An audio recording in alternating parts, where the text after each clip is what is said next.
So this was meant to be Bubbles versus Aphelios, and apologies since we're about to get boring, so feel free to just leave and come back to the next Bubbles video in a month.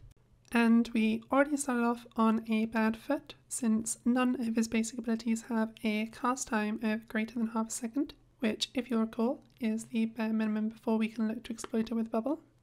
According to the wiki, his ult has a 0.6 second cast time, which would be potentially difficult to bubble, but still maybe doable if you have great ping and reaction time and are ready for him to cast it.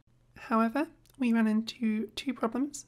The first, and why I'm posting this instead of just crossing him off the list and moving on, is that I think the wiki is wrong, and that the cast time is slightly less than 0.6 seconds. There are of course some potential issues with sampling.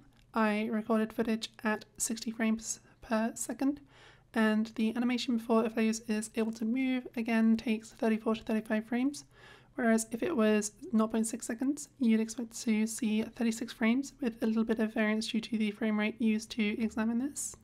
The following footage is slowed down to 10% speed, so we can easily count the frames before Aphelios is able to move again.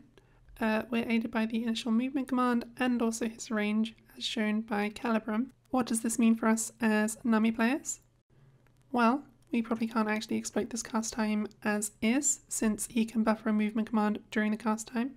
However, if he's slowed by a bit while we go to bubble him, then it should land, so keep an eye out for that. Oh, and lastly, he can no longer use Flash or Gale Force during the animation, just FYI.